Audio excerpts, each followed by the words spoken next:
Hey.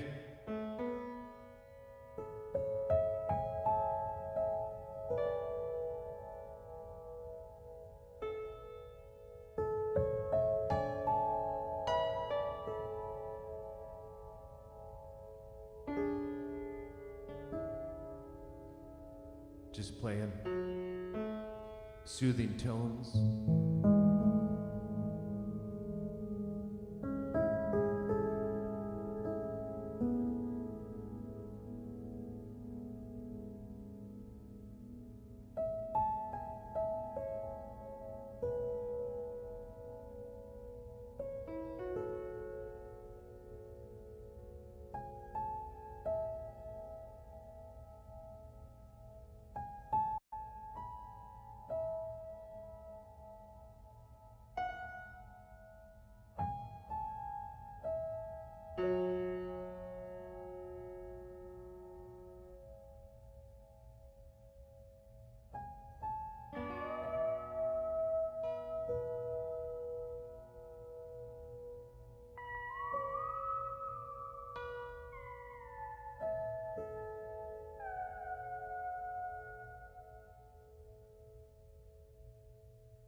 Anyone wants to call in?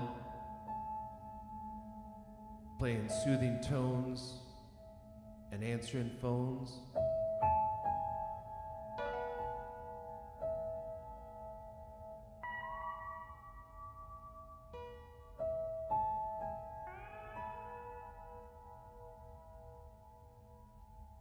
We're in the tuning 432 hertz.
Greetings, Flat Earth Camp. Greetings, Karen. How you guys doing?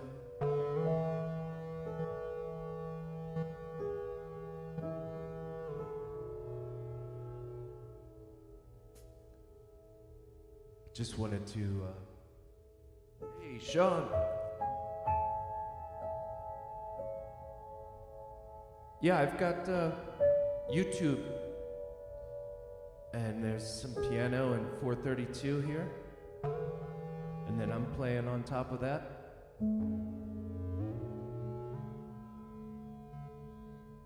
We're live, Sean.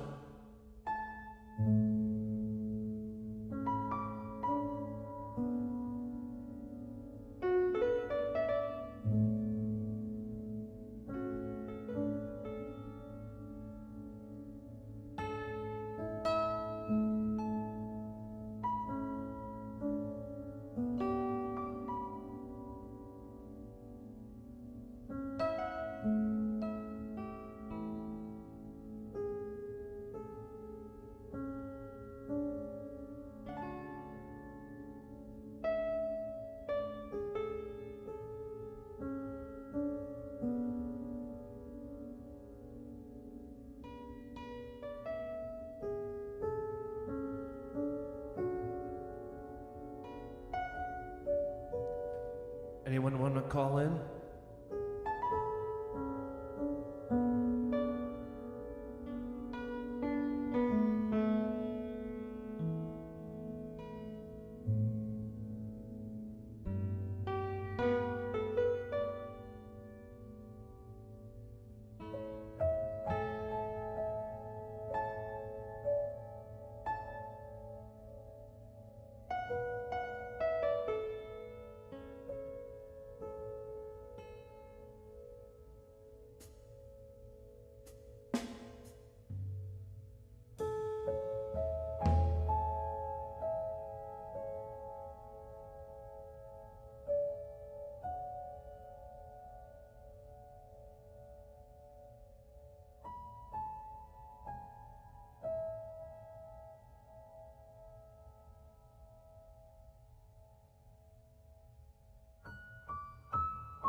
Who here has gone to a spa where they just get you ready for your treatment in a room that sounds like this?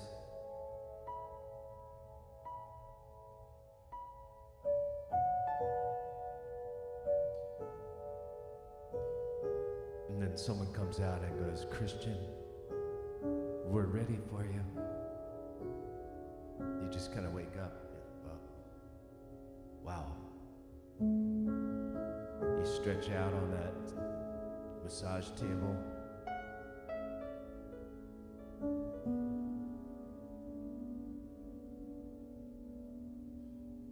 Put your head in that little donut. Someone comes in, identifies themselves.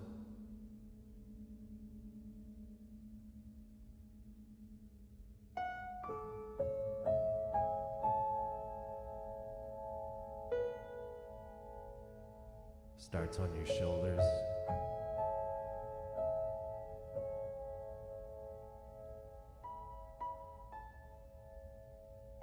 You can feel the stress going away as the aroma of the eucalyptus make their way into your nasal passages.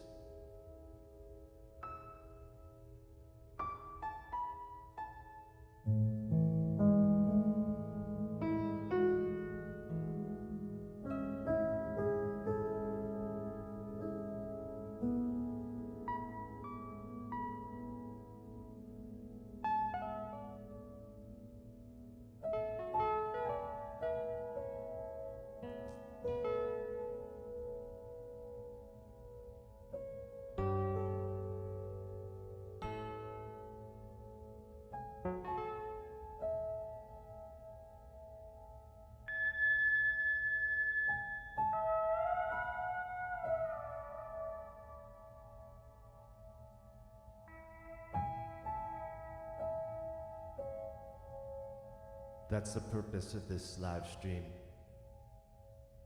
To just be soothing.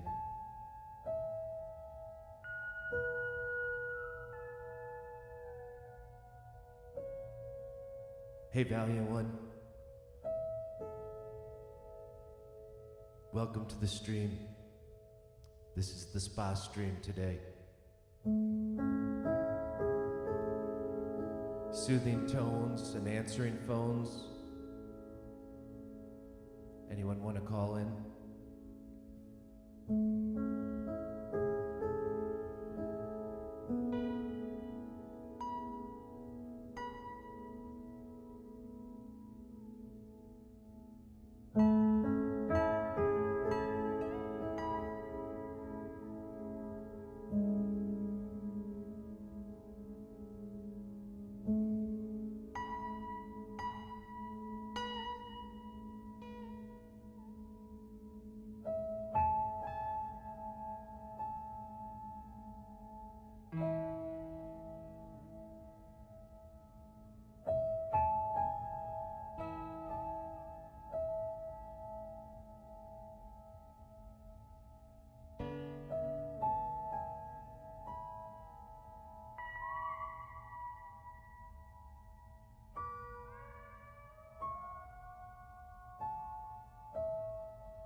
Hey fam, I'm totally on your wavelength, bro.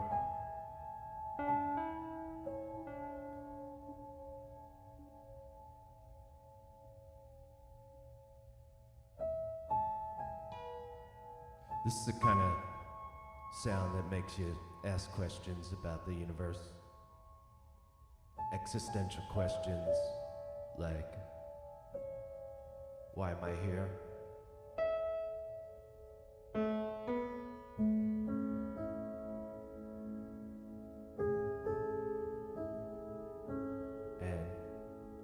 Well, I still don't have any answers for that question. After 45 years, I definitely know that I'm not just a insignificant piece of stardust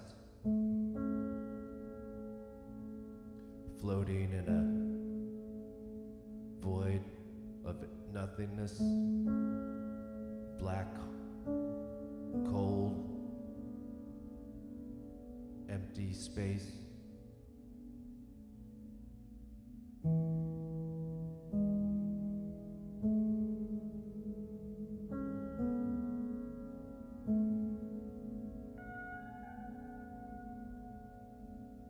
Definitely in some kind of container, it seems.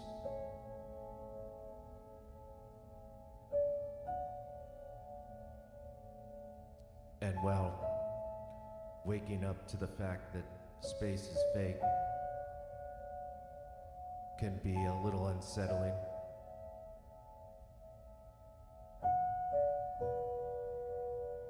When you consider that we live in a place that was constructed in an amazing way for us and all the abundant life that's here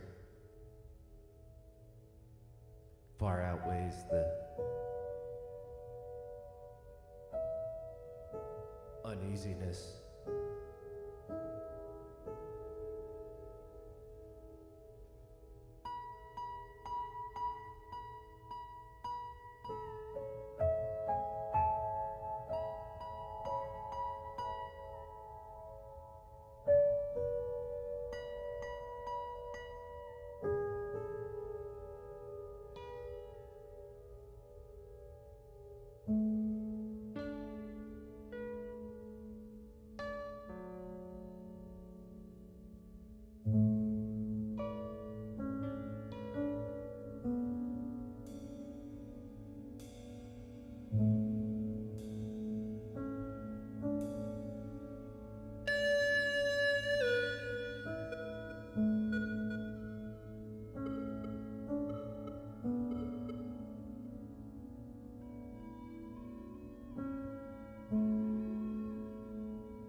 It's an incredible time to be alive.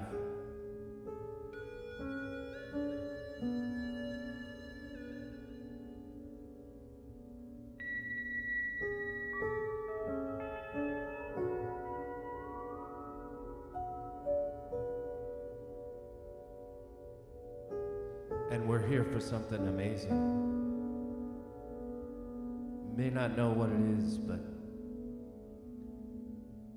and it's different for everyone, but it's amazing.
Oh yeah, fam. We could do this all.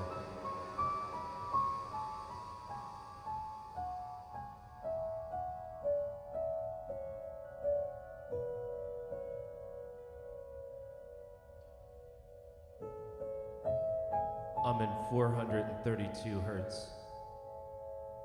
Fam.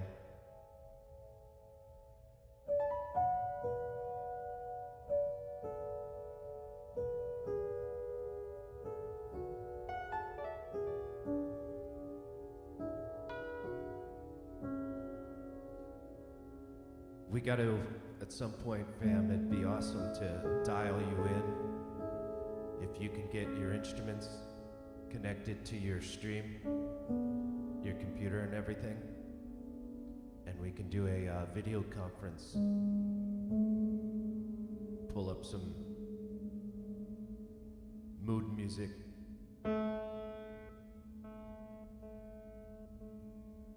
Pull out that guitar tuna. I downloaded that. You were talking about it. It's pretty awesome, dude. Guitar Tuna, the app.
The sweatshirt is really comfy. There's a little bit of a chill in this room, but this sweatshirt has like a fuzzy inside. And it keeps me toasty.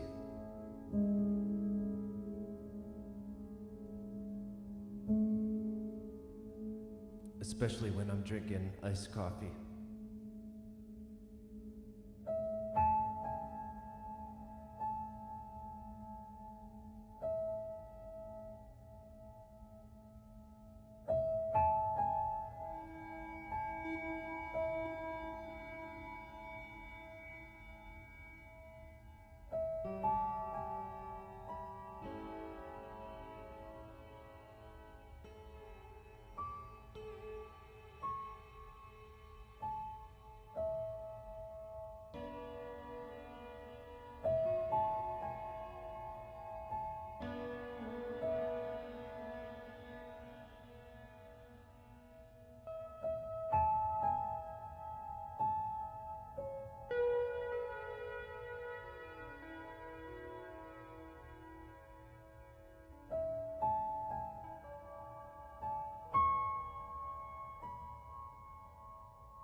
Oh, thanks, Wes.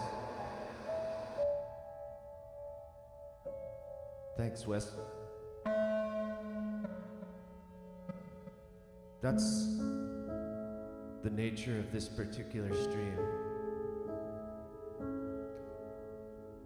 Puts you in a spa-like atmosphere with a nice comfy sweatshirt.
It's a little like Blade Runner.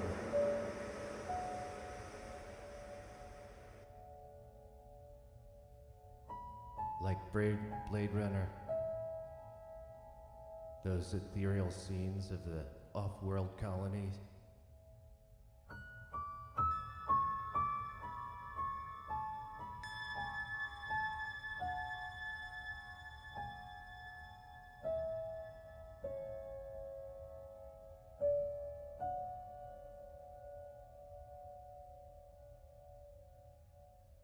And it's like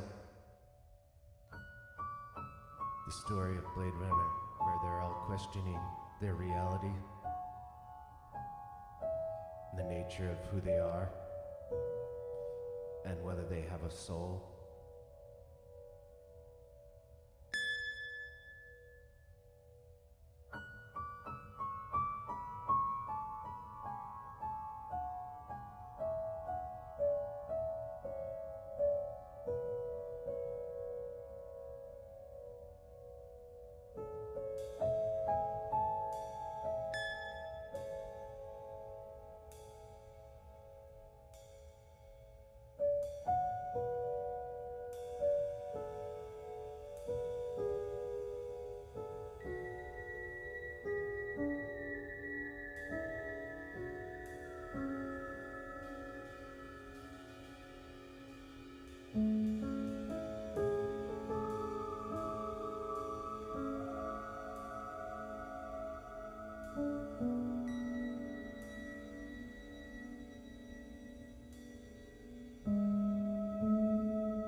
Hello, welcome to the spa.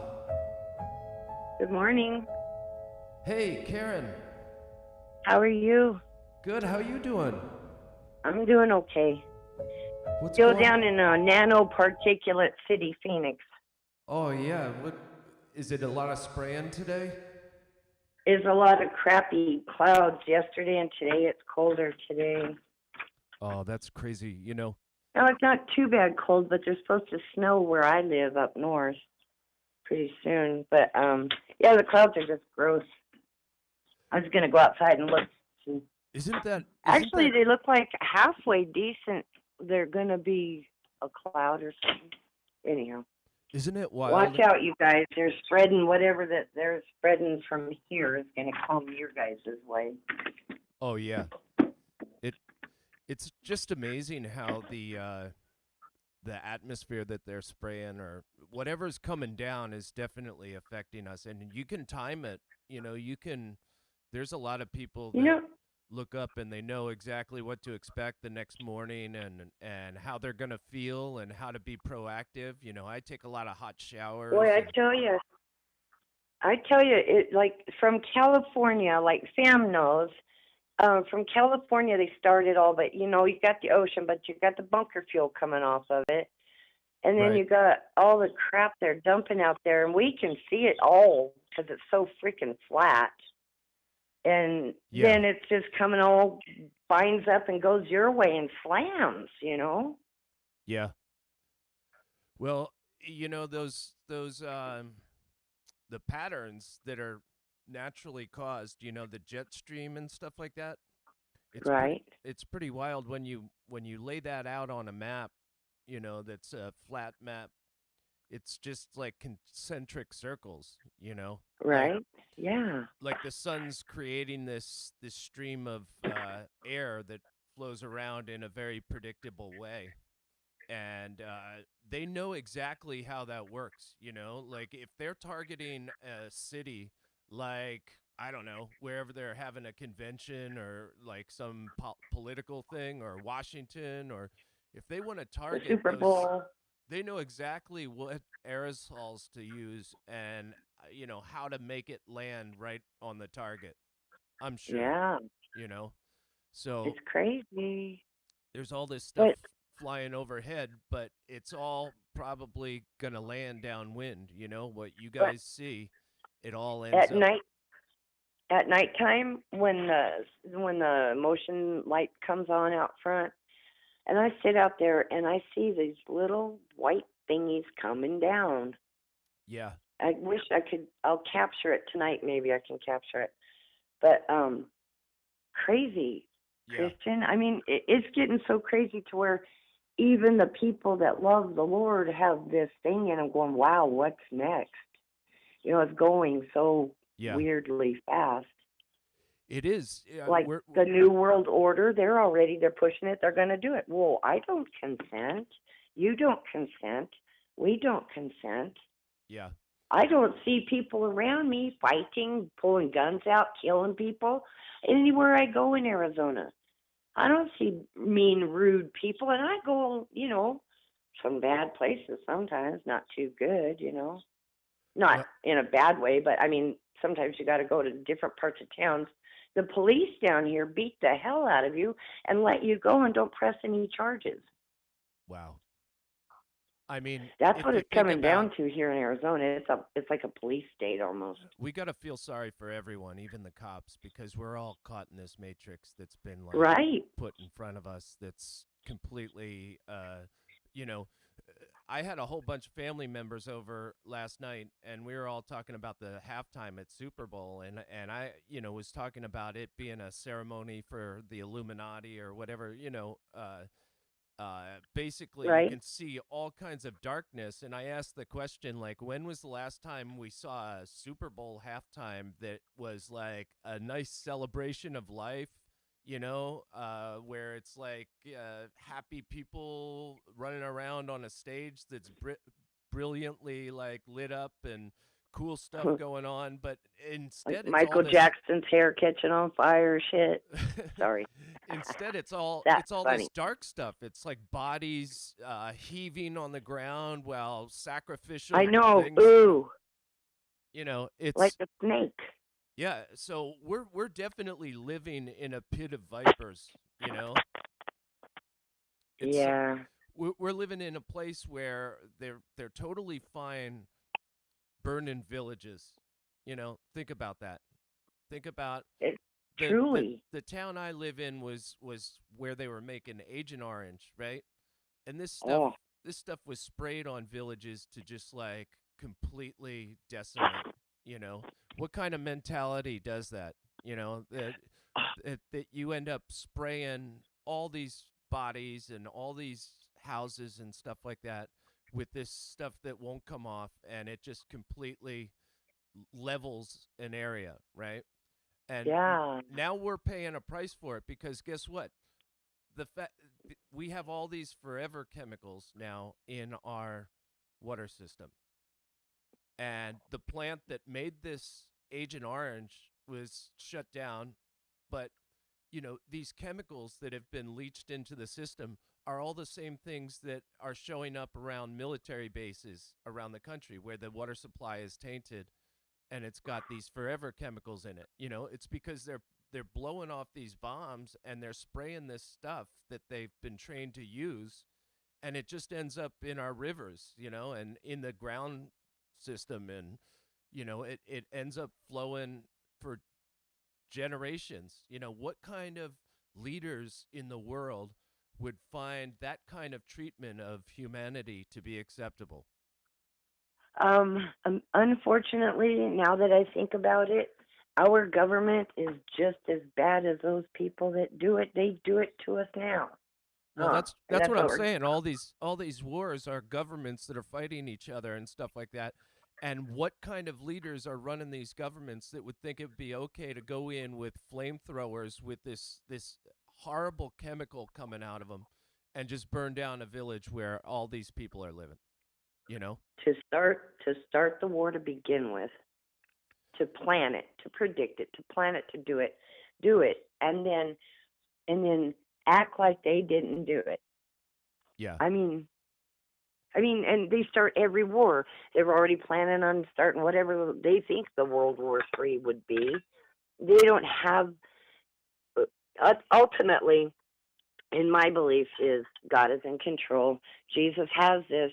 We're just to help people. We're to love. We're to help people, not in sin, help them out of sin, Yeah. Um, And be in the nice, love process, them. If they don't love God, it doesn't matter. God loves them. So it's all, once we know, we are responsible to love and to help people. And that's what it is. The golden rule is love God before anything, anything. Love God above all and love your neighbor as yourself. that's You right. know, if you don't love yourself, that's because of society. Because I was almost like a latchkey kid growing up. I'm 62. So I understand how it's gotten so bad, but I had a wonderful life and my kids had a wonderful life.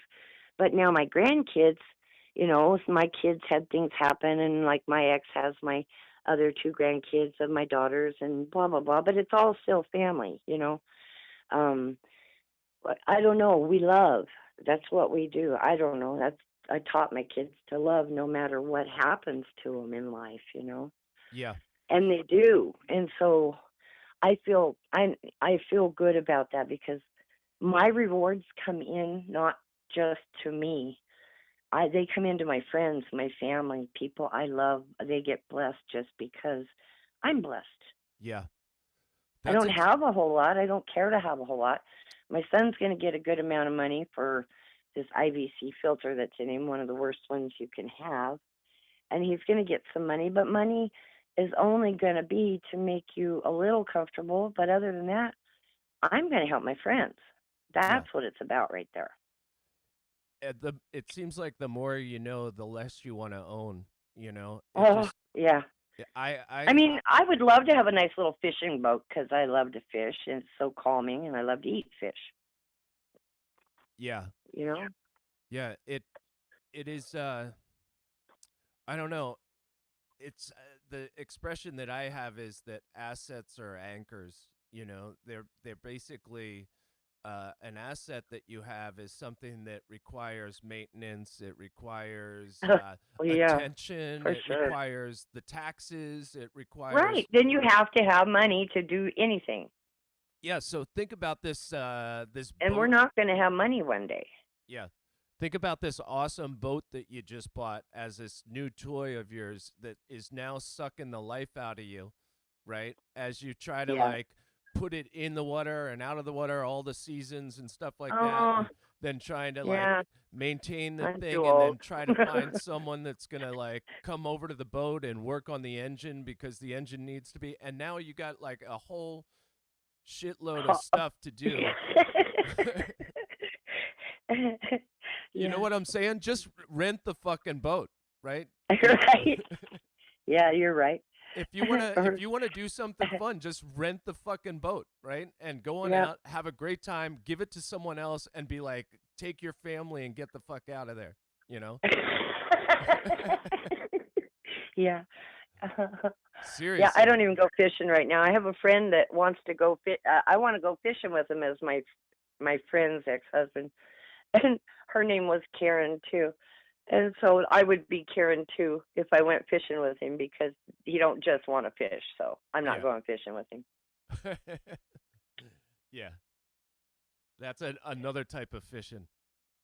Yeah, so I ain't going fishing. I'll I'll get my pole and go up to the lake or something somewhere that's not contaminated. Oh my goodness. I know.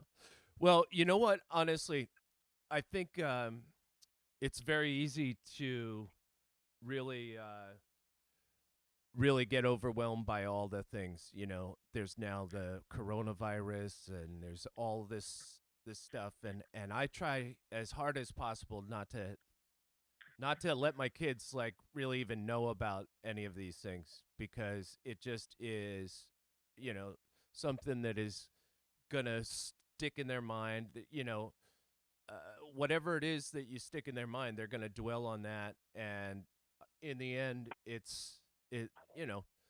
nothing's gonna happen from this sense of like no one's gonna bust into their school and start doing crazy stuff, and no one's gonna uh, I mean, I grew up with the remember the Ebola virus, and they had these books and the movies, The Hot Zone and stuff like that about this virus from Africa, and it's moving to America, and it somehow got out of the lab, and it's in the hands of, all of this kind of stuff.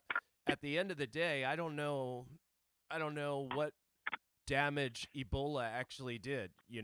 I People. didn't know anybody. No, I mean, we Yeah. definitely didn't know anyone, but they always kind of point at these cases and they go, "Oh, look, evidently and it's these books, these sensationalized books, and it's just like space travel. It just always seems like when the guys write the books, that the actual stories are gonna start coming out, and they're just kind of Right. they prep the population for the fear that they're going to be jamming down their throat. It's like, Right. You're right. so a lot of this stuff is meant to really wobble us off our firm foundation, I think. And It is. It is. And I'm going to stand firm. I try my hardest to not gripe about anything that's going on. yeah, Sometimes I'll say some things, but I try my hardest not to gripe about something because it does no good to gripe about anything. yeah, It just adds icky stuff. It adds confusion. Like a lot of problems that are going on with hate and people hating and yeah, what's going on other channels and stuff and I look and see what people are saying about my friends, and I don't say anything about it because that's giving something to that. And yeah, I don't comment on what I read or look at about my friends. Really, I yeah, did the other day. I put a post in on something about something, but I don't want to carry that on. I want to just love my friends, and if they don't love me, I still will love them. yeah, Sometimes when you piss me off so bad, though, I'll never talk to you again. That's all. That's it. Who cares? yeah. You know what? Because I totally understand what you're saying. I do believe that we're in charge of our own interface to ourselves, and what we put out there is what other people latch onto, and we'll feed that. That's the way they communicate with you based on the interface that you've kind of presented to other folks. So, in a way, like, I don't even talk about gossip or anything negative around any of my family members or anything like that. And so you my are a good they guy. I don't hear any negative coming out of you. no, it just is a wiring that I have, that, like, even if you give me a shit sandwich, I'm going to think about something positive about that shit sandwich. Right. And so it's like, and it takes a lot of training to get to the point where you can kind of like either put it in perspective, or look at it from other people's vantage point or something like that, and you can always rewire your brain to treat it differently than to let it anger you. And so Yeah. none of my family members come, or friends will come at me with any kind of gossip or anything. They just know that I don't dabble in that, right? Yeah. Anger takes root. Drama just creates too many problems. Even one of people I know in my own family, they get a little dramatic, and I won't go around them. Yeah. I know you just don't go around it. You tell that to stay away from you, and Yeah. that's how you solve that. And you can make it known to a person in a gentle way that you're not really interested in the conversation when it goes in a direction, right? Truly, yeah. And Yeah, and someone will complain about a bunch of stuff, and I'll put a bunch of stuff that's positive back on the table, and then they'll realize that I'm not biting for the some people put stuff out there because they want an audience of people to latch onto it and further propel them down this angry rat hole or whatever, right? and that's so sad. It is, but it's something that if you just kind of let it be known that you're not Yeah, interested in going down that path, it just doesn't. People will learn very quickly on in knowing you that you're just not that kind of person, and they're going to bring cool things to you, or they'll temper their emotions in a way that they won't let loose on people that they hate around, they'll just get the message that you're a positive person and that you're not really interested in anything negative. Just Mm-mm. you Yep. can kind of smile and be like, oh wow, that's and then walk away or whatever, and or turn it around. I do love the jujitsu moves, which is the idea that you take the force that someone's coming at you and you kind of reverse it and Right. use their own weight to go back at them. And you're not Right. really even using too much of your own force. You're just kind of letting the negative energy come back on them and take them down. It's Yeah. basically someone comes at you with a bunch of negativity and you turn it into a positive and push it back to them. It's just like a total jujitsu move, you know. Yeah. Yeah, that's pretty awesome, Chris. Yeah, Christian. And that's honestly, I do believe that the part of the reason that we're all here at this time, this amazing time in our history, just it's incredible with what we've witnessed in our lifetimes with all the media and communication and transportation breakthroughs and stuff like that. And now we're in a knowledge revolution where what is real and what is fake is being challenged, and we're here to be on a side of that, and I think Yeah.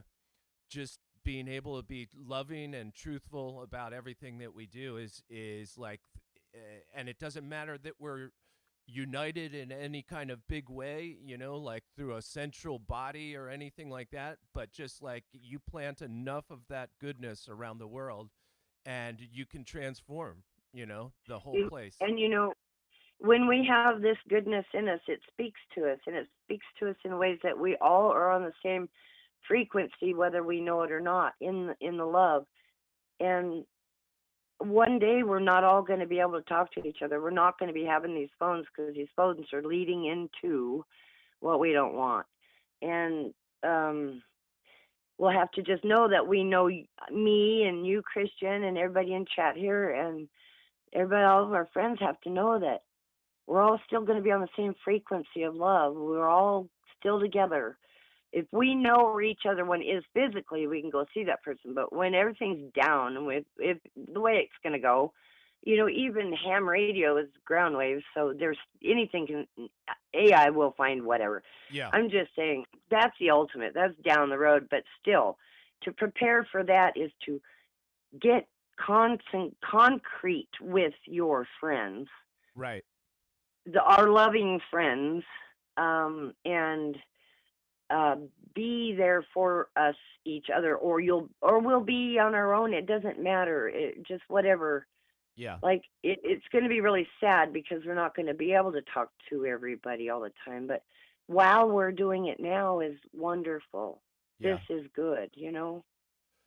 Well, it's interesting. I had this conversation with my some of my family members. The whole idea that the the body that we're in, the flesh that we're walking around and stuff. I kind of believe that every living thing has like a spirit component that is all fellowshipping right now. Like you and I are actually fellowshipping somewhere in as spirit, and that Uh-huh. our physical bodies are talking to one another on this earthly realm, but Right. we've got a corresponding spirit that's in heaven currently. And this may not jive with kind of Christian doctrine or the concept of heaven that you're going to pass through to heaven, but my thinking is that we're actually in heaven right now, but we actually have a character that we're controlling on this earth, which is, our body, but our Our spirits are actually avatar. our Yeah. spirits are actually in heaven right now, in a group Well, we fellowshipping. are because he's in us. So we are. Yeah. The temple of God is in us. That's why we're so special. Yeah, definitely. And I do feel the presence of other, people in my life, even though they've passed on, and it's very real. Like Oh yeah. I hear my dad saying things to me, from the standpoint of like everything that he was to me when he died and through his life still uh, lives on as spirit inside of me, and Yeah. so Well, you're his DNA. Yeah. Yeah. Yeah, And that DNA still lives. that is pretty cosmic to think that, maybe all these connections are being passed through DNA chains, but Yeah. I think It it is might be so more than trippy, that. scientists know all this stuff. Well, now that we all want to be scientists too, we're going to find out all this stuff that, Yeah. once we search or research, you know what I mean? Yeah. On anything, my life right now is kind of consumed with just in my time I'll sit on the phone and I like to go into chat and visit with people because you guys are the only ones that I can talk to, except for my family I'm with right now. My daughter's in a place right now with IV antibiotics for another month. Oh man. So I go down and I'm at her house. So I'm taking care of my granddaughter, and her husband is in another place. But she got MRSA from a hospital, and it almost killed her. What happened to her? Well, she fell at a roller skating rink and went to the hospital because of her knee, Yeah. her other knee, her good knee, and then she got that MRSA infection really bad. It almost killed her within a week, not even. What was it that almost killed her? Say that again. That MRSA A MRSA? Is virus. that like a shot? MRSA, MERSA. What is that? It's a virus, flesh eating thing. But if it gets in your system, she was bacteria in her blood, but it's septic in her arthritis in her lower back. That's why she has to have this Vinca something antibiotic for another month. Wow. But she's in an aftercare place, So she not a got this hospital. in a hospital? She got a virus in a hospital? Yeah, she got that fucking, excuse my language, MRSA in the Wow. hospital. That Oh, it's a skating rink when she fell, but I believe it would be the hospital because I asked the nurse. He goes, no, you really only get this in the hospital. And she had went to the hospital not even a week before. Yeah. That's It'll kill you. it is kind of scary to think about the kinds of treatments that they're doing. I think we're going to look back on and I don't mean to insult anyone or their intelligence, but I think we're going to look back on chemotherapy and realize that, Oh, it was pretty tragic they're what torture. what they're doing Pure to the torture.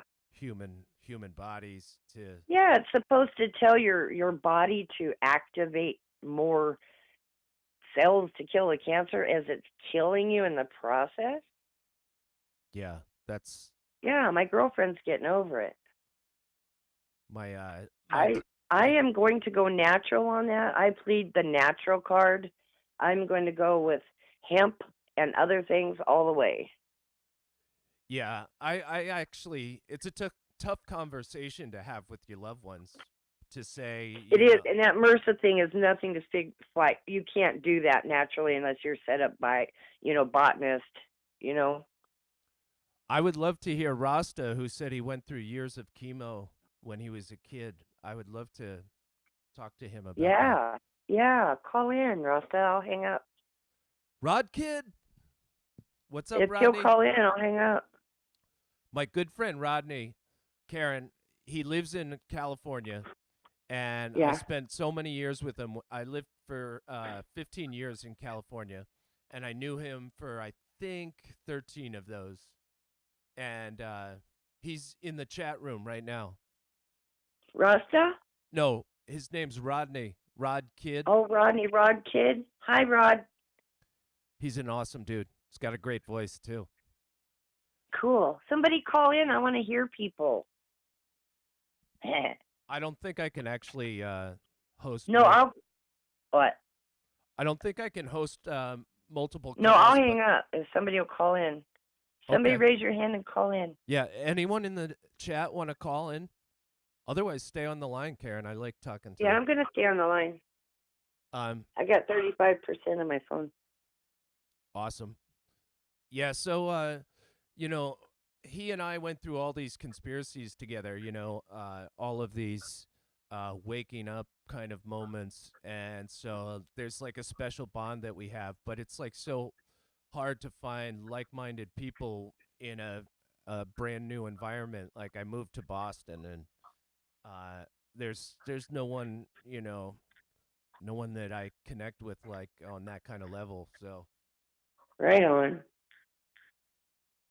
So it's Yeah. it's great to you know connect with these like-minded folks in these chats and these live streams, and honestly, it's we're using a technology that was meant to brainwash people, right? Which is the tech. Exactly. We're on a live streaming service with highly controlled moderators and rules of information dissemination and post 9/11 rules about all this kind of stuff, and yet we're still talking about the world that we live in, and the findings that we've come across that go against the uh, official story and go against the natural belief system for all the people. It's like when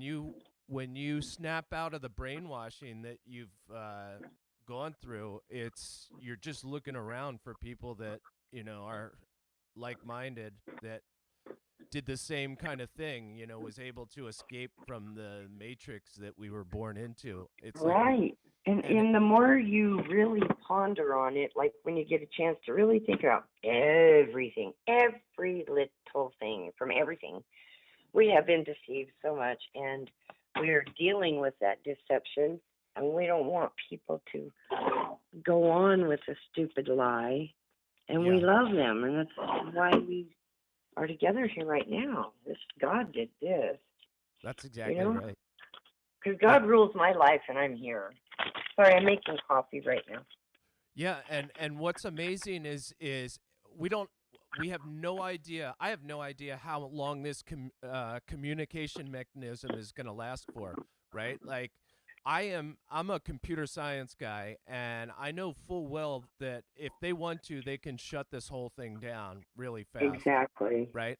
So I do believe that we need to be working on communication solutions that allow people to freely communicate with a mechanism that is not controlled by any government. Well, a ham radio or a CB.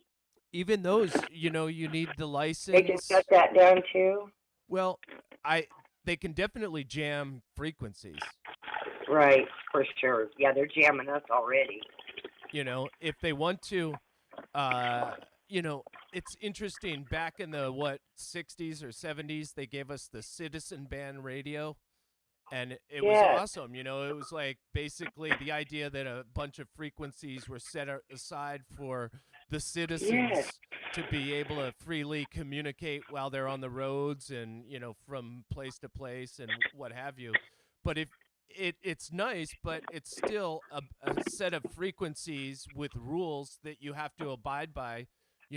If you actually want to take a CB signal and put a repeater on there to actually relay it to other locations and stretch that signal out from like 30 miles to 300 miles or 400 miles with repeaters, that's completely violating the rules that the FCC has for citizen band radio. Well, I think God said we're allowed to do what we want in that respect.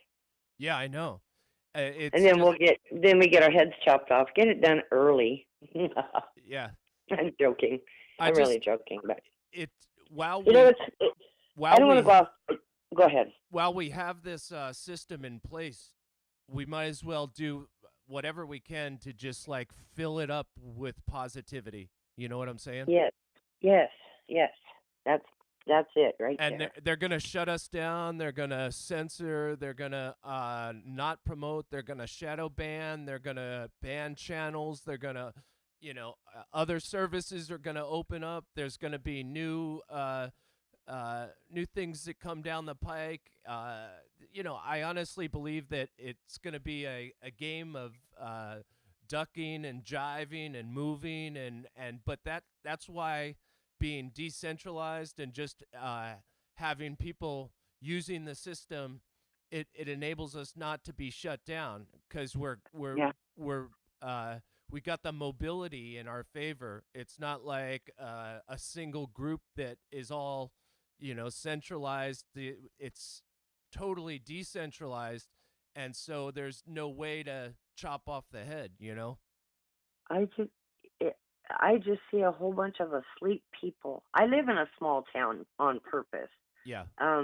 I grew up here in Phoenix, so I know what's going on, and it's even worse. But um, I, I don't even know what I was gonna say. Oh yeah, just the people are so asleep. They're asleep. They're asleep.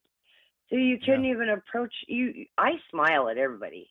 Yeah. If they look at me, I smile.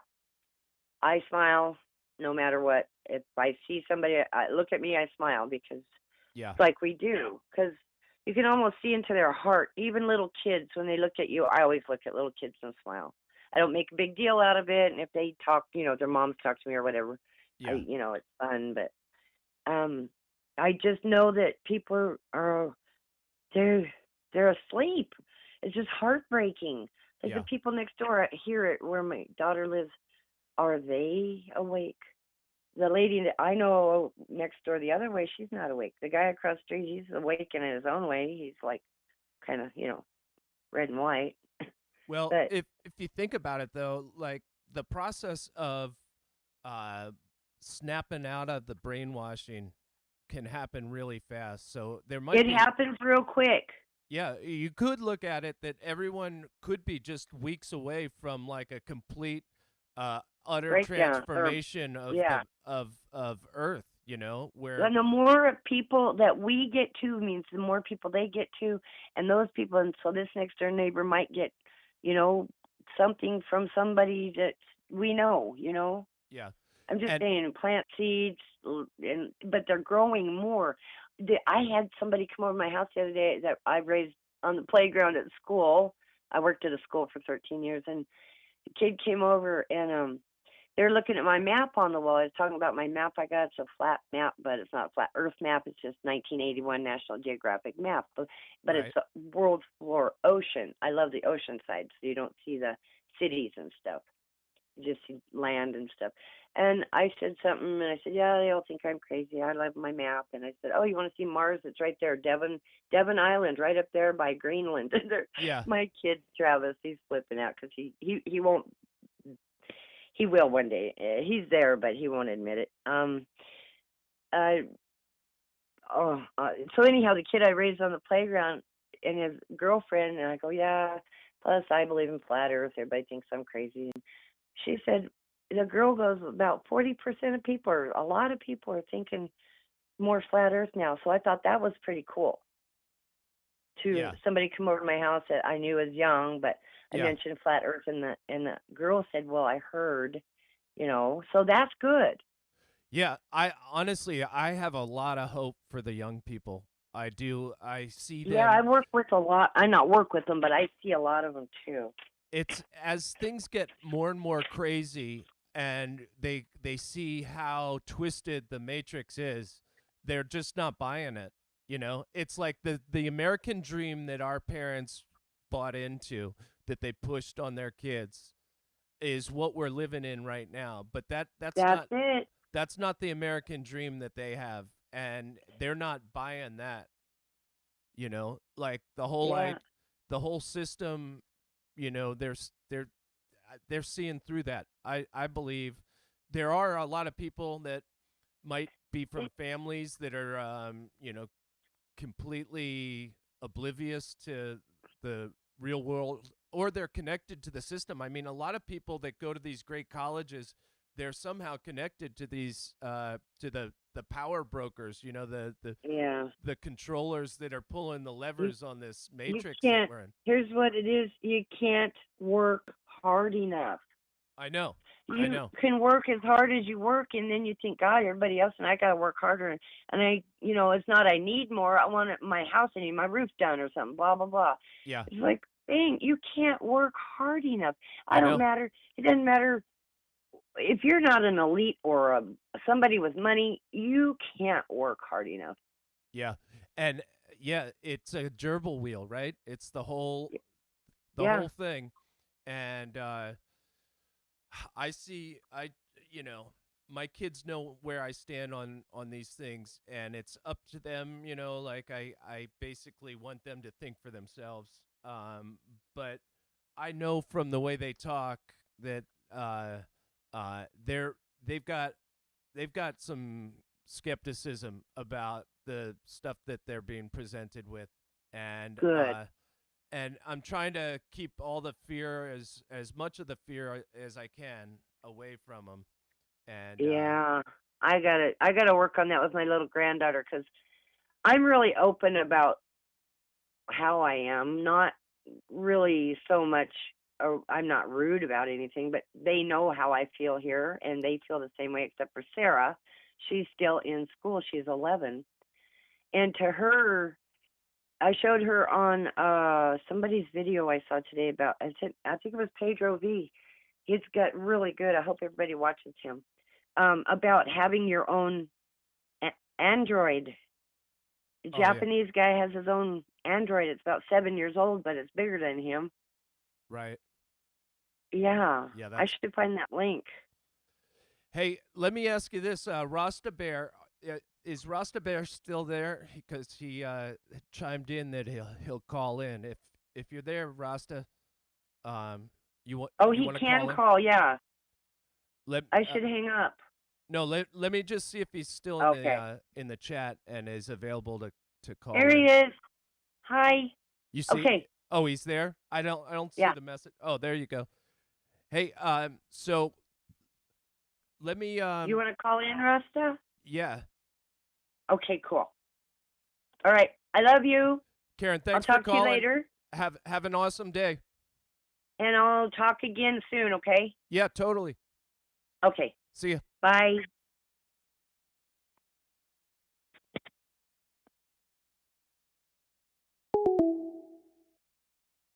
All right, Rasta. I got a few minutes here. I'd love to chat with you, dude. Give me a ring dingy dong 978 561 6168.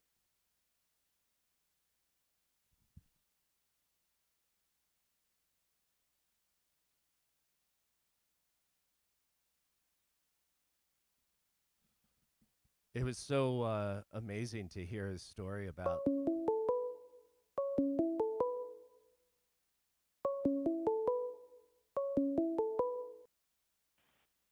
Rasta, Yo, Christian, how's it going? how you doing, man?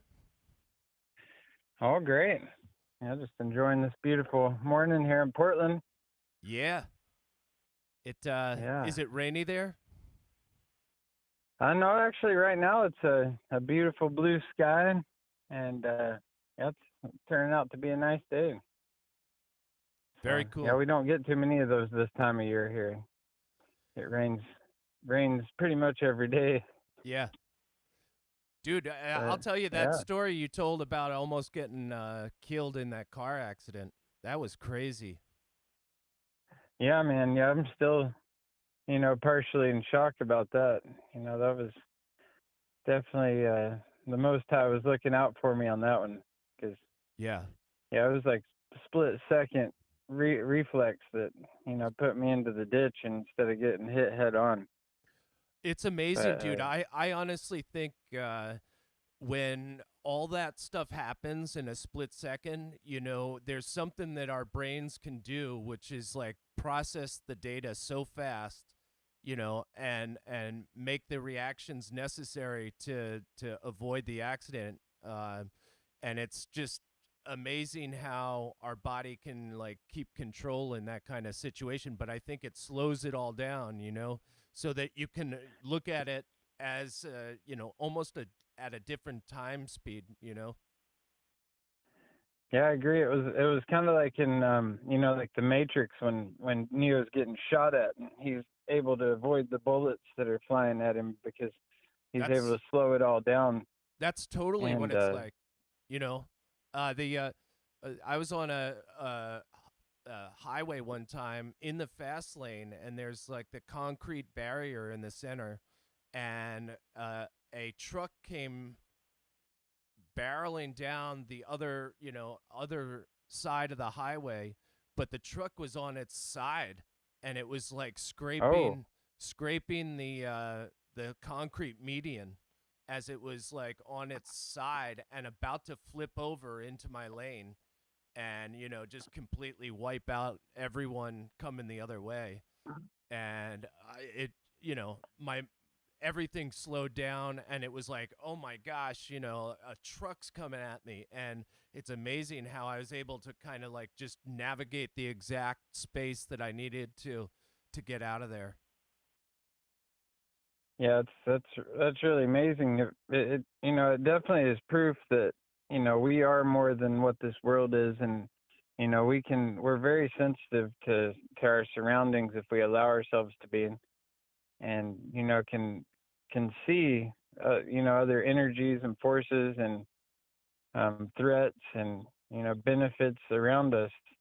Yeah. It's just it's I wish I had the ability to harness that all the time as opposed to just in crucial times like that. But I am thankful that I'm at least tuned in enough to have it happen when it counts. Yeah, I mean, Cause I don't think we're really wired to be able to do it 24/7, that kind of mode. It's meant to just be like a gear that we can shift into for a period of mhm, time, and then it's literally for 2 seconds. you know yeah, yeah, exactly. it's two Yeah, it'd be one of those seconds things. and It's everything, you get the vantage point of everything slowing down for those 2 seconds while you just neatly make your way to the safe spot that you need to, and then everything is back up to real time. it's yeah, it's it's exactly. wild to think that we have that inside of us to slow down time like that. you know it's It chemical is, yeah, it is. it's chemicals definitely that are coming out of uh, different what are they, like glands and stuff, right, that instantly secrete the stuff that's necessary into the body. To The adrenaline is instantaneous almost. Mhm. Like right when Yeah. your body sees that truck coming at you, the adrenaline kicks in and you've got like 2 seconds of slow speed, and then you're back at normal pace. Yeah. Yeah. Rodney Yeah. says God, which is It's the mechanism that I'm talking about is just the chemicals that kind of kick in, but like who actually starts the juices flowing and the adrenaline going, that's definitely the most high, right? yeah, most definitely. And many different occurrences.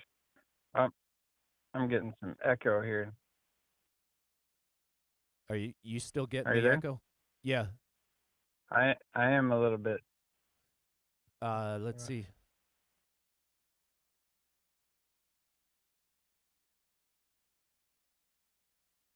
It was working fine. And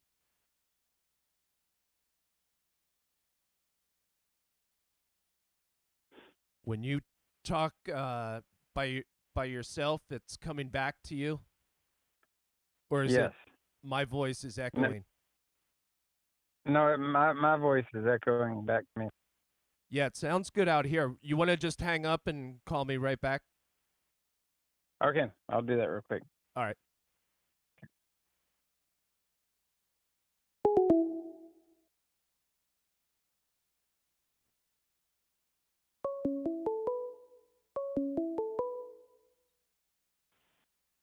Is this better? Let's see.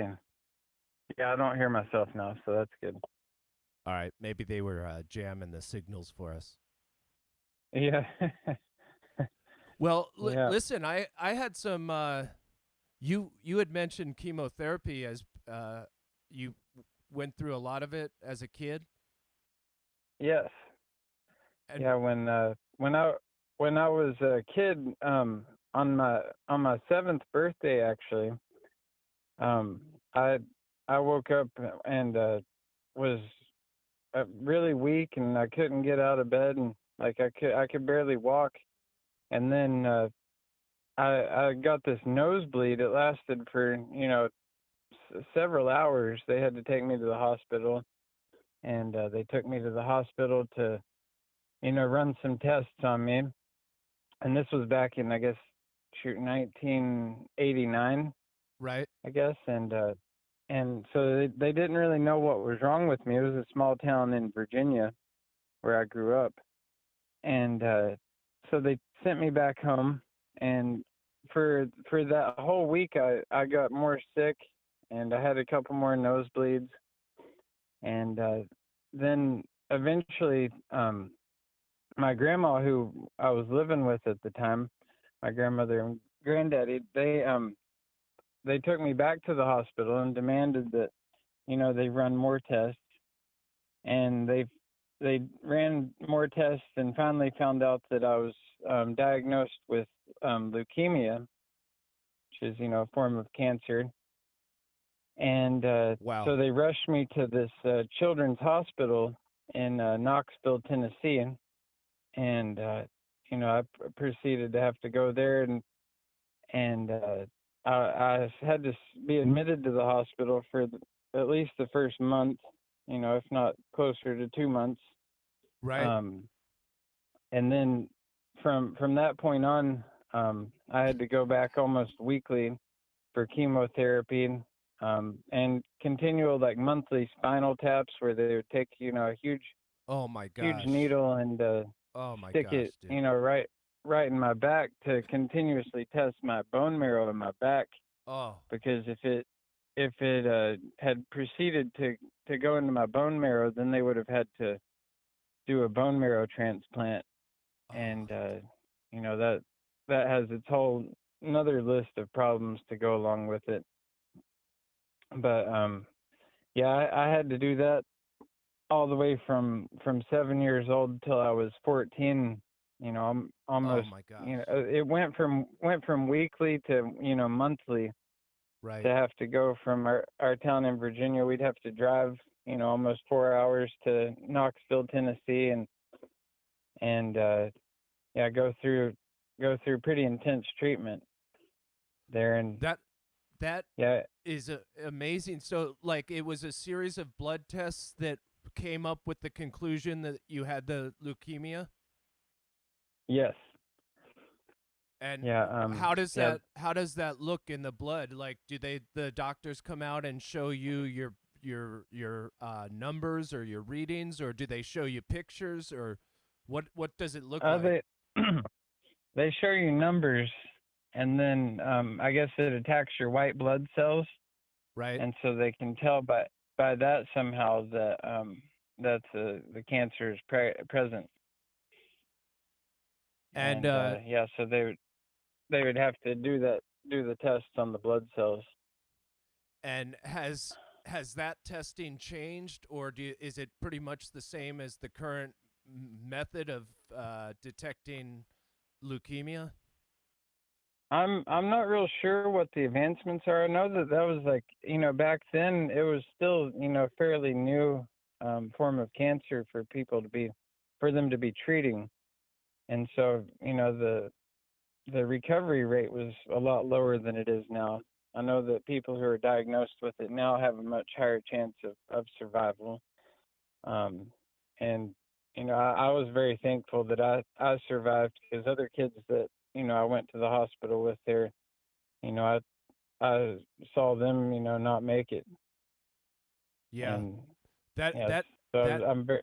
that would be one of the hardest parts of it is, the kids around you that aren't making it, and you've got to be upbeat and positive to try to fight this thing at the age of 7, dude. That's crazy. Yeah, That's it was quite the experience for sure. And that one part of it, I'm very thankful that that it happened to me while I was young, because I didn't have the ability, or the fear in me to think about that I could die, or what it's putting the rest of my family through.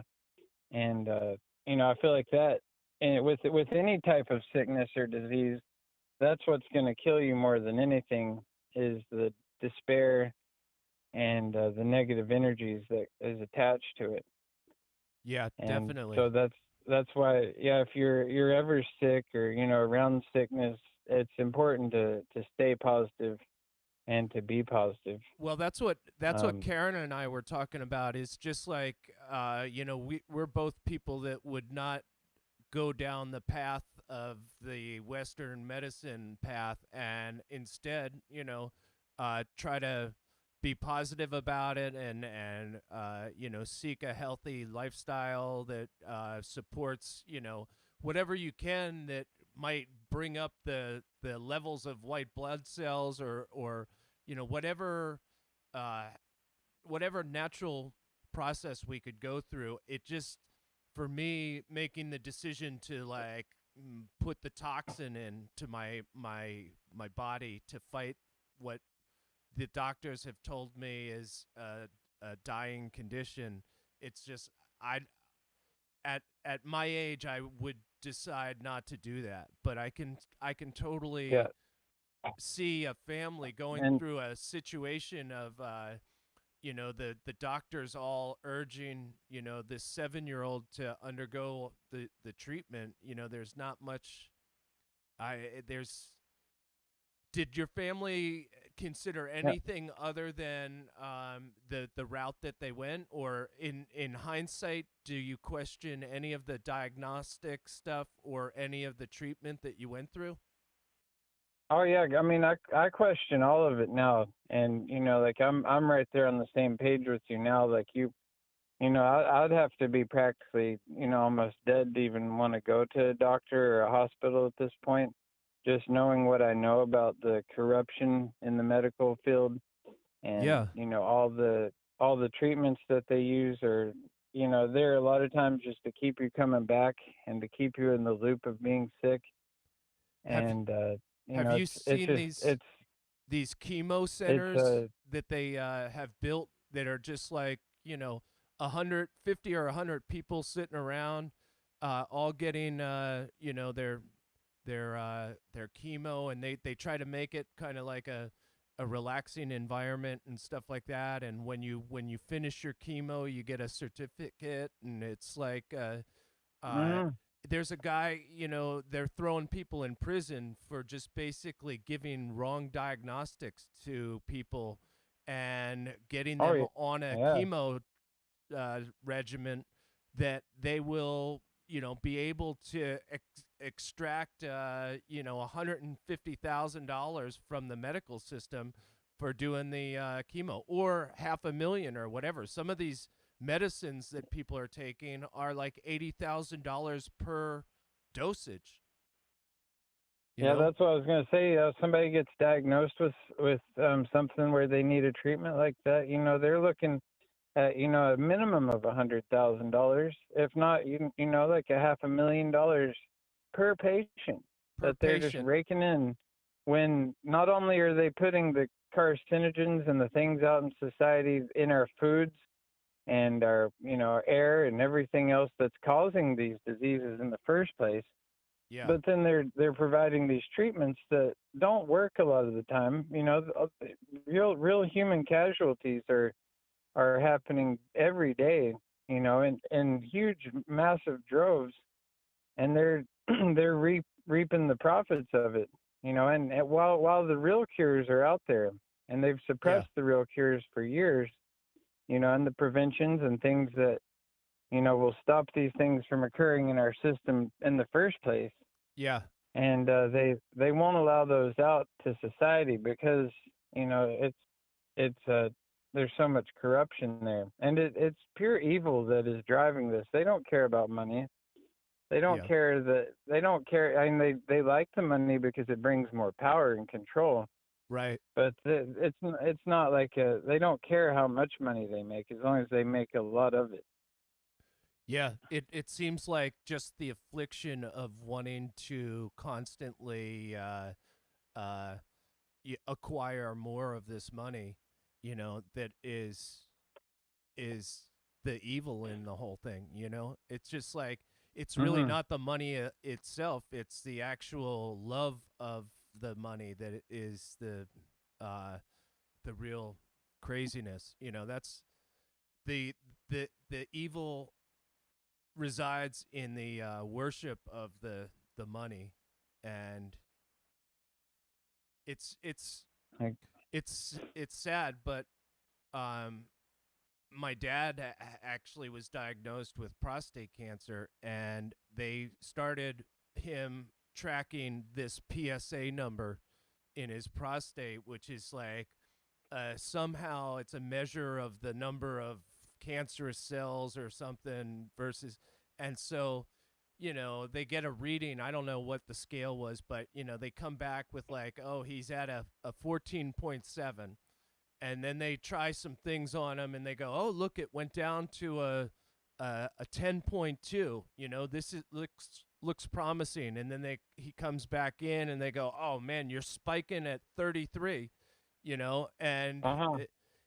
he's all over the place. And then if you think about it, he has to kind of like each of these things that he goes to, he gets basically the wind knocked out of him, and now he's contemplating all these things, fearing that his life is going to be over, in a very short period of time, and it just messed with his whole head. He tried all this stuff, and you know, they had him believing, dude, that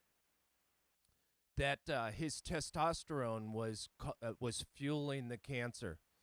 So my dad's, he was 6'2". He was in decent shape, maybe 200 pounds or something, 6'2". And, Uh-huh. they had him convinced that the testosterone, and he wasn't like a manly man, like a big, huge, hairy chested man. He just like had a lot of like German and like British roots, just like a white guy. And Mhm.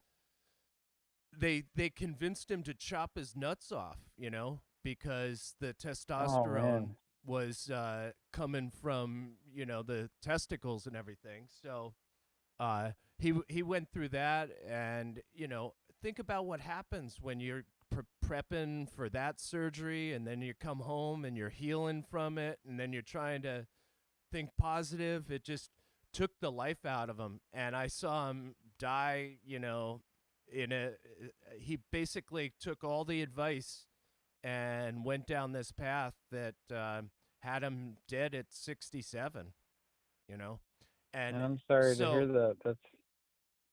yeah, That's after all of this stuff that we went through as a family, they come out 2 years later after he dies, and they concluded that the PSA number has no bearing on anything. That it oh does. my gosh. So the whole thing that he had like focused on in his diagnostic was a number that was meaningless and determined to be completely irrelevant. So he's looking at numbers that are going up and down and up and down and up and down, and he's like, his life is following those numbers. And then they said, well, medically that number has no basis for anything anymore, and they don't use it. Yeah. So he Yeah, basically that's just died focused on enraging. a completely false medical number. And that's what we've been trained to do, since we're little, is to trust, Western medicine, and to, trust the doctors, and to beyond so many people. It still blows my mind to this day that so many people just blindly, trust the doctor, and they're so big on having their health insurance because like they don't know what they would do if they couldn't go see their doctor Yeah. when like like then you hear stories like that with your father, or like the one that really comes to mind is you hear about all these misdiagnoses with things like breast cancer, or you have these doctors that are actually getting arrested and going getting in trouble for all these misdiagnoses that Yeah. they've been almost intentionally misdiagnosed just to keep the money coming in. Yeah. It's it's And it's really sad, and honestly, dude, I can't even think of what my 7-year-old existence would be like if looking back, is there any other diagnostic that you can think of? Like, what could you have been in a house that had radon gas, and your body was reacting to it, or any other research that you've done that you can explain what was causing the nosebleeds and everything like that? well, I do believe, like looking back on it, that I did have leukemia. I I was um deathly sick, and a lot of it is doing research now is based on like dietary habits Right. and environmental factors. Right. One thing that I read maybe a couple years ago was that they've done research that said that if you eat more than 2 hot dogs a week, um, then that greatly increases your chances of getting leukemia. Wow. And as a kid growing up in the hills of Virginia, we like, and especially back then, we weren't as health conscious as I am now, Yeah. and so we were weren't fed the most healthy foods and things like that. So I do believe that it more than likely was the diagnosis that that I received. Were you guys However, drinking tap water, or were you have you seen um anything? yeah, I drank tap water, and I was drink a lot of soda as a kid. Yeah. Which now I'll never touch the stuff. Like I'm not a proponent of soda whatsoever. Did Um, you know, did did the medical system do anything to you as far as like, okay, let's take your diet down to something, or did you continue to like just eat the normal way that you were eating? yeah, they didn't touch on diet at all when I went to the hospital. Are you And kidding in me? fact, they gave me prednisone, which is like a steroid, Right? and all they said was that this prednisone would cause me to want to eat more. And so from that, when I was 7, I was a normal sized kid, and then throughout the time of my treatment, I went from being a normal sized kid to, by the time I was in the 5th grade, I was almost 300 pounds. Wow. And yeah, and it, and that puts a whole nother factor on Oh yeah. on having to deal with things in my life. Because that's, unfortunately, I see that more and more common in society now, is obese children. And it breaks my heart, just because I know that I went through that as a child. And you get picked on by other kids, and also you can't do a lot of the things physically that other kids are able to do. Yeah. And so yeah, that was a big big deal for me. I And luckily, by the time I was gotten to middle school, I really focused. I basically just had to do everything myself. I didn't have other family members or stuff, like that saw it as an issue or whatever. And so I just, one summer I decided that I was done being trapped in this suit that wasn't my body. That was something that it felt like a prison inside of myself, just this large person that yeah. I just didn't feel like no normal person. Yeah. And so I became a vegetarian, and I started running. And I lost probably almost 60 pounds over a summer. Wow. And that was a real start for me to yeah, I came back to school the next year, and nobody even recognized me anymore because Yeah. I was actually a regular sized kid, Yeah. and I've been like that ever since with knowing that nobody else is going to do anything in this world for you. Once you have the ability to make your own decisions, it's really up to you to you know to make it a point to do what needs to be done, Yeah. because Totally. you can't waste your time thinking that somebody else is going to come save you, or that any that things are going to fix themselves. Yeah. It's all on us.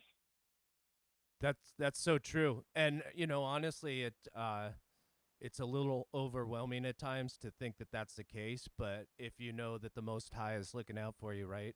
It all of a sudden, it's like the fear seems to dissipate when you realize that, the universe is being, put together to I in ways that we have no idea, and for us to even kind of think that we have any idea the way it's being put together is kind of hard to fathom, but it's unfolding in a way that's magical, and it's really cool. I think to uh,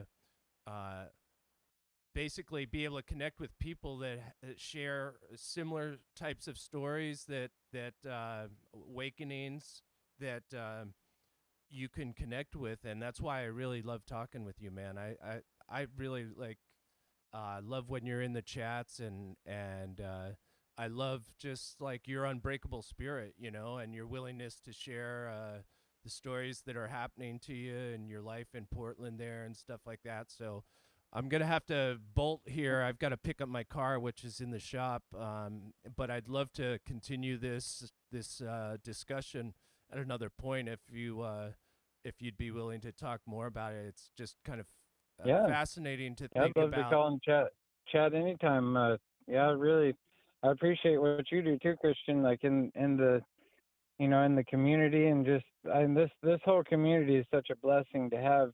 In this time that we're living in is so exciting to be alive, and to be able to be a part of it. There's no other time like this that I know of. This may have all happened again before. We don't know, but for what we have, and the things that we've been blessed with, it's just there is a lot of things every day that could get us down and make us have despair. But when you actually see the light, then there's nothing. It makes me excited to get out of bed every day, and just to especially be a part of this community, because I never, it's very isolating to have these, you know, I feel normal with my thoughts, but to everybody else in society here, you're just the freak that you can't talk to anybody about anything logical, because nobody wants to have real conversations in this, in my day-to-day life. So to have people like you and Brian and others that I can talk to, and it's it really means a lot. And just to and your music, man, it's so dope. Like Thanks, man. I really I That's definitely that means a lot to me. That what you're saying, and the music. Rodney's in the chat here. He and I, have just kind of developed a jam style of music that is all over the place. As far as the fun we like to have, but it's something that's an outlet for me that I never really thought about it in the truther sense. Like I never even until I got on Stavely's show and he asked me to start playing some tunes. I never even thought about playing for an audience, really. well, And I'm really glad that you do, because you're really talented with what you do. And I feel like, honestly, I've thought for a long time that music is the vessel that people will digest and listen to more than anything. You can write books and people won't read the books, or you right, can give them a speech and it'll go in one ear and out the next. But if you write something and put it in a catchy tune, then yeah, it sticks in their head. and You're absolutely they right, think dude. about it a lot more than any other way. You're absolutely right. So Uh, it's uh, it's it's almost like a DNA. Like you're actually passing on a genetic code. You know. exactly. Well, I Yeah, love you, brother, and I'm so love you are someone that has dodged so many bullets that would actually for most people they'd be completely consumed by all of these life situations that have been thrown and near death incidences and stuff like that. And the fact that I just love seeing your face pop up in the chat and talking to you because I think there's a lot of really valuable insight that we got to continue talking down the road. I'm gonna start yeah, definitely. opening up the phone lines more often to just I love playing the music and stuff, but I there's so many awesome people in this community that I need to talk to, but Oh yeah, it's mind blowing how everybody's skill sets and just abilities and experiences that we've all been through. We've all got pieces of the puzzle, and yeah, it just everybody in the chat that comes through, and even the trolls. I'm happy that they're there because they at yeah, least have to listen to the message, and maybe one day exactly. it'll it'll resonate with them too. Yeah, So I mean, there. If you think about a troll, something subconsciously has got them doing something crazy, which is going into a forum of people that they disagree with and shouting at them. So like there's uh something subconscious that's happening that their subconscious is putting them in that place to try to wake them up, and it's going to be a brutal, ugly kind of process, but it starts out with trolling for a bunch of people, and it turns into like, well, maybe they are saying something that's right, Maybe I haven't looked at exactly. all of these things, and maybe, you know, maybe I don't have all the answers, So trolling could be the beginning of someone's journey, definitely. Exactly. I've learned not to cast judgment upon anyone, and that we've all been in situations before, and it's not over until they take their last breath, and we don't know what God's plan is with them or any of us, but we just have to trust that there is a plan, Yeah, and that instead of succumbing to wickedness, we have to be the positive light and show love and pray for everyone. totally. And Friendella's our flat. I really appreciate you being here, and I would love to talk with you more. Um, uh, Someone that I would just definitely love to have more time in the chat. Even if you want to call in at some time, Friendella's our flat. Um, I You're definitely welcome here, and I look forward to talking to more of you guys on the phone, or we can connect up with the live stream as well. Do you play an instrument, Rasta? I play very little guitar. I'm not super talented. I have written a few. I'm working on writing some songs, just like lyrics, because when I'm out driving around, in between my Uber rides, I like to freestyle and do that type of thing. And I DJ, and I play vinyl records, like Awesome, dude. primarily reggae music, You got to hook up with and I've been doing that. Rodney Kidd in the chat. Hook up with him. He is a freestyler as well. He's amazing. So Oh, nice. let's do it again sometime, and maybe we'll do a video chat too, so you can jump in on the stream and we can see you and you know chill. Yeah, anytime. Yeah, and thanks for having me on. I'll get off here and let you get your car, and I gotta get to work myself. So Awesome. Have a yeah, great day, Rasta, and we'll catch you later. you too, Christian. Much love. Peace out. Later.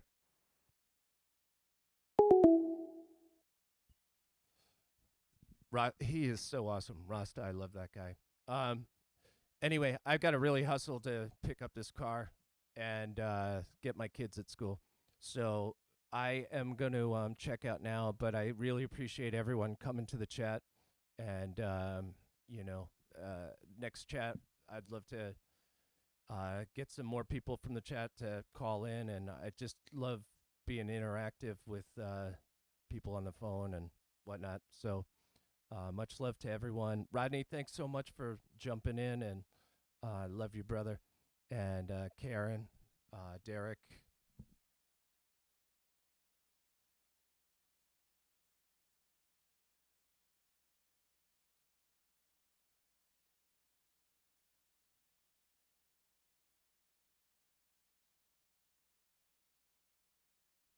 Floyd, thank you so much, Wes. Frendelas are flat. I'd love to chat.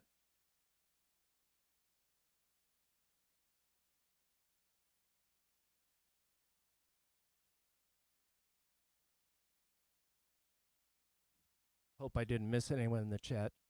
Joey, if you're out there. Flat Accord Music, thank you so much for jumping in on the chat. We gotta jam, my brother.